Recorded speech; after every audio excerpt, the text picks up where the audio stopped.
우리 총회나 우리 백성 가운이나 돌아보면은 헤아릴 수 없는 하나님의 은혜라고 하는 것을 고백하게 됩니다.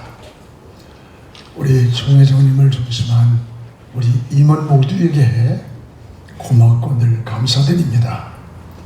특별히 그 중심에 우리 설립자님의 전적인 희생과 또 우리 목사님들의 헌신을 통해서 우리의 수건이었던 총회관을 이렇게 이루게 된 것을 무엇보다 하나님께 모든 영광을 돌립니다.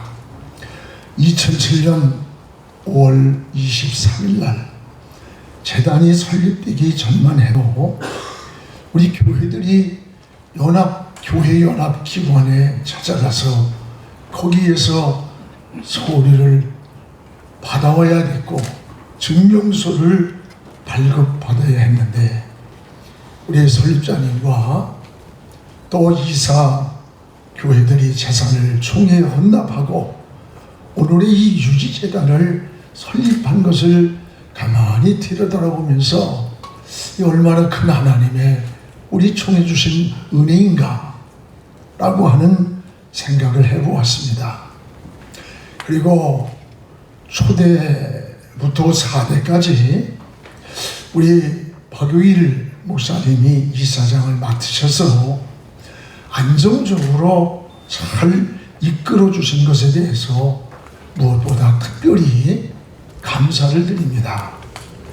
우리 같은 교회 성도들도 오셨는데 정말 헌신과 희생 많이 하셨습니다. 이제 바톤 터치를 받아서 제5대 신임 이사장직을 맡게 된 우리 정용근 목사님께 또한 축하를 드립니다. 우리 정 이사장님은 증경 총회장으로서 경륜도 많으시고 또 우리 목회자 연금도 잘 이루어 가시리라 기대를 합니다. 오늘 말씀에는 하나님이 이스라엘의 2대 왕을 뽑는 그런 내용입니다. 하나님께서 사무엘에게 이새의 가정에 아들이 8이 있는데 그 중에 하나를 선택해서 왕을 삼으라고 했습니다. 사무엘이 기름병을 들고 이새의 가정을 찾아가서 첫째부터 7째까지 기름을 부으려고 하는데 하나님께서 아니다. 내가 찾는 자가 아니다. 그리고 마지막 8번째 막내 다윗을 데려왔을 때 내가 찾는 자가 그 사람이다. 그에게 기름을 부어라. 왕을 세우라고 이렇게 해서 이스라엘의 왕이 서게 됩니다. 그러면서 나의 보는 것은 사람과 같지 않다 라고 하는 말씀을 하시면서 저는 이 말씀을 하나님이 왜 다윗을 찾으셨을까? 왜 다윗을 왕으로 세우셨을까? 오늘 이 말씀을 잠깐 나누려고 합니다. 무엇보다 하나님은 그 다윗의 중심을 보셨습니다. 오늘 7절에 우리 아마 자막이 뜰 것 같은데요. 같이 읽읍시다. 여호와께서 사무엘에게 이르시되 그의 용모와 키를 보지 말라. 내가 이미 그를 버렸노라. 내가 보는 것은 사람과 같지 아니하니 사람은 외모를 보거니와 나 여호와는 중심을 보는지라. 내가 보는 것은 사람과 같지 않다. 사람은 외모를 보는데 나는 중심을 본다. 하나님이 보시는 관점, 우리가 보는 기준, 이게 다르다고 하는 거예요. 여러분, 사람은 때로는 이 겉만 보고 평가하다 보니까 솔직히 저도 그렇고 실수할 때가 얼마나 많습니까? 그러나 하나님은 그 눈이 정확합니다. 영이십니다. 전능자이시고 그리고 우리의 중심을 보십니다. 오늘 하나님은 사람을 통해서 일을 하십니다. 예수님도 천국 복음을 전하기 위해서 많은 사람들이 필요했습니다. 그때에 무슨 말을 잘하는 그런 정치가를 부르지 않았습니다. 뭐 글을 잘 쓰는 문필가를 부르지도 않았고, 어떻게 보면 다만 정직하고 진실하고 우직했던 그 갈릴리 바다에서 고기 잡던 어부 그 베드로를 불러서 예수님의 수제자를 삼은 거예요. 구약에서도 농부였던 기도원 같은 사람, 여러분 뽕나무를 가꾸고 있던 아모스 같은 사람을 하나님의 사람이라고 그 시대에 하나님의 사람으로 쓰셨던 것을 보게 됩니다. 저희 교회 장로님들이 두 분이나 계시는데 출타한 장로님들까지 하면 84명이 됩니다. 저는 그 장로님들을 한 분 한 분 세울 때마다, 또는 부목사님들을 청빙할 때마다 저는 이 성경 구절을 놓고 일주일 동안을 기도를 해요. 이것은 왜냐하면 하나님이 원하시는 그 기준이 어떤 것일까? 하나님은 무엇을 보실까? 이런 늘 생각을 하면서, 왜냐하면 내가 원하는 사람이 아니라 하나님이 원하는 사람이 우리의 부목사가 되고, 하나님이 원하는 사람들이 우리의 장로님들이 되시기를 원합니다 라고 하는 그 고백을 사실 수십 년 동안 이 말씀을 생각하면서, 그리고 사람 이게 임직 뽑을 때마다 이 성경 구절을 같이 나눴습니다. 오늘 우리 모두가 이 하나님의 관점에서 우리가 총회도 중심으로 섬겨야 합니다. 여러분 목회도 중심으로 해야 합니다. 우리가 중심으로 헌신을 하면서 우리 모두가 살았으면 좋겠다라고 하는 이 말씀을 준비하면서 생각을 했습니다. 다윗의 중심을 보신 하나님께서 여러분의 중심을 축복해 주시기를 기원합니다. 또 하나는, 하나님은 이 다윗의 책임성이었습니다. 책임성. 오늘 11절에 다 읽지 않고 중간에 보면 그가 양을 지키나이다 라고 하는 말씀이 나와요. 다른 형제들은 지금 왕이 되려고 하는 야심에 사로잡혀 있는 거예요. 자기들이 해야 할 일을 제쳐놓고 있는 그런 시간에 이 다윗은 목동으로서 양을 지키는 거예요. 이리가 와서 양을 물어갈 때 이리의 입을 찢어서 거기서 양을 빼앗아오는 겁니다. 자기에게 맡겨진 목동으로서의 자기 책임을 다하고 있는 거예요. 하나님은 그걸 보시고 다윗을 찾으신 거예요. 그리고 다윗을 이스라엘의 하찮은 목동을 왕으로 세운 겁니다. 오늘 이런 모습을 보면서, 여러분 잘 아는 2009년도 미국의 라가디아 공항을 이륙한 비행기가 이 세 대와 충돌을 해가지고 1분 만에 두 개 양쪽 엔진이 고장이 나서 멈췄어요. 5분간의 시간밖에 없습니다. 공중에 5분이에요. 기장은 관제소에 긴급 상황을 알렸습니다. 만약에 초고층 빌딩으로 빽빽한 이 맨하탄, 그 맨하탄 숲을, 빌딩 숲을 이 비행기가 떨어진다면 그 인명 피해는 상상을 초월하는 겁니다. 기장은 목숨 건 결단을 내렸습니다. 그것은 여러분, 이것을 피해서 한 번도 경험해보지 못한 그 허드슨 강으로, 맨하탄 옆에 허드슨 강이 흐르잖아요. 그 허드슨 강으로 비상 착륙을 시도한 거예요. 만약에 조금이라도 활강 각도가 여러분 가팔랐다면 이 비행기는 그냥 강물 속으로 수장되고 마는 겁니다. 기장의 냉철한 판단력, 그리고 침착함에 이 허드슨 강물 위에 비상 착륙을 성공했고, 그리고 승객들도 한 사람도 희생되지 않고 당시 155명이 비행기 날개 위에 와서 구조를 기다리고 있었습니다. 여러분, 기장은 구조한 뒤에도 죽음을 각오하고 그 객실에 2번씩이나 다시 객실로 들어가서 남은 자가 혹시라도 있는가를 다 확인한 후에 마지막으로 가라앉는 그 비행기 위에 올라왔다는 거예요. 여러분, 그가 여러분 잘 아는 체슬리 썰렌버거라는 기장입니다.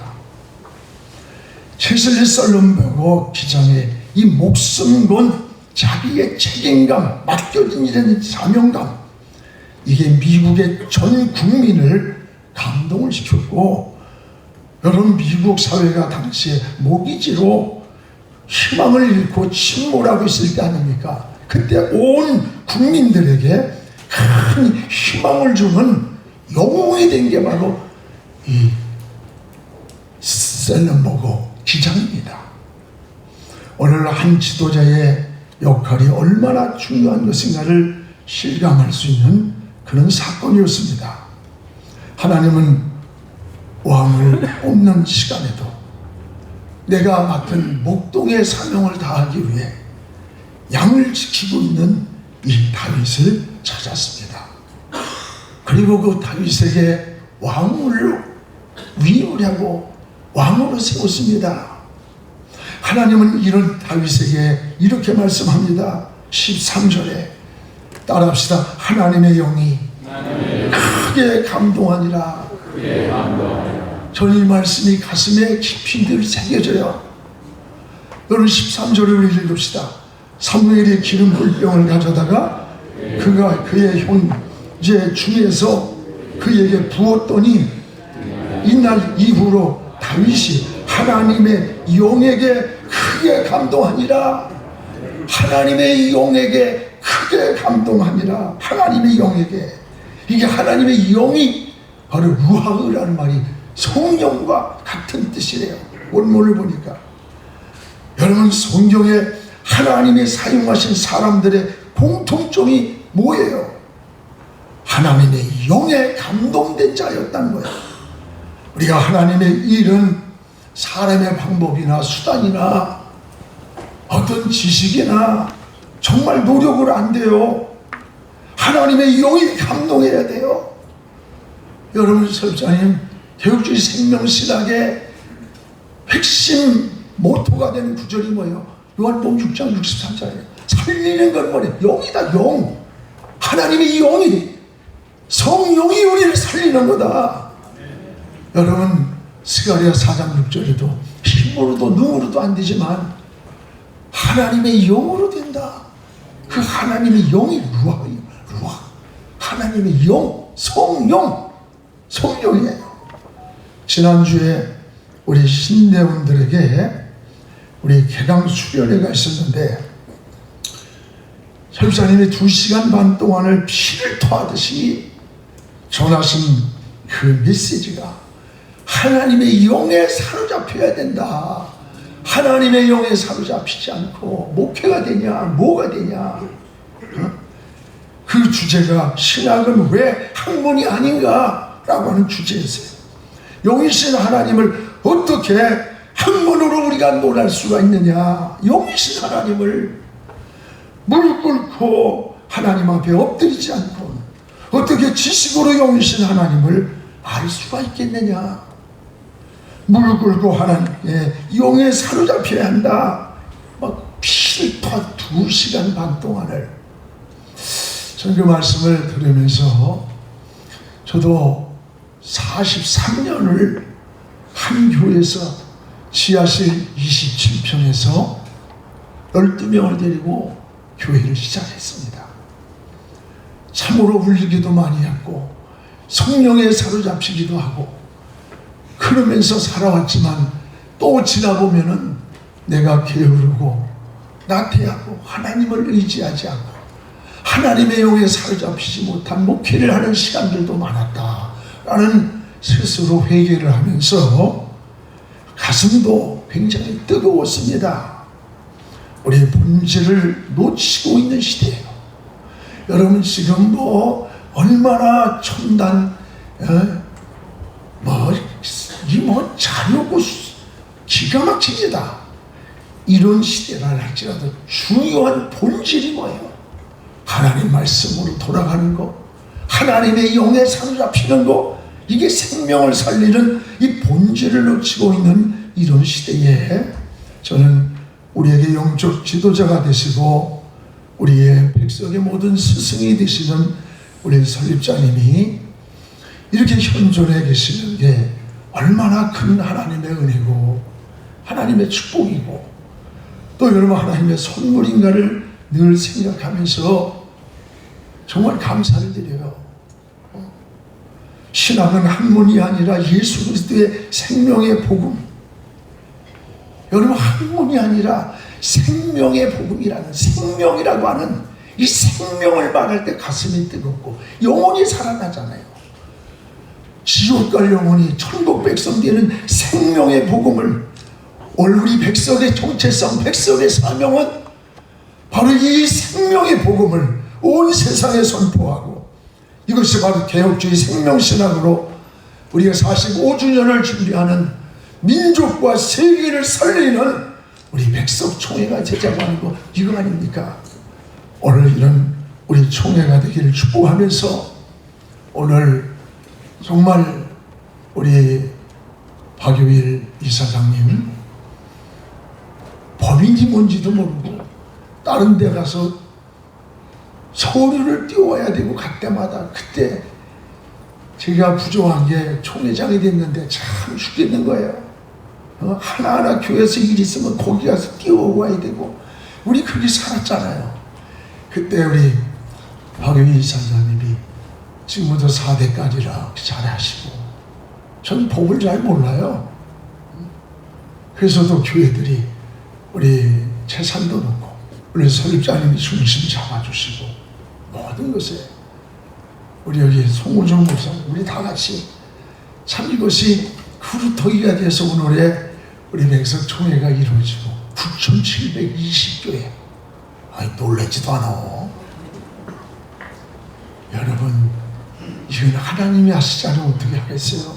우리 학교의 백석학원에 이 엄청난 역사가 어떻게 늘 설사님 말씀하셨듯이 오늘 우리 이사장 되신 이 취임식 하시는 우리 박유일 목사님께 고맙고 또 총회장으로서 행정도 잘하시고 경험도 있으시고 여러 가지 잘하시는 우리 정영은 목사님이 또 5대의 이사장으로 아주 잘 이끌어가리라고 믿고 우리 이사분들은 잘 섬기고 우리 총회분들도 잘 섬기면서 우리 총회가 주님 앞에 서는 날까지 승리하는 그런 우리 총회가 되기를 축복합니다.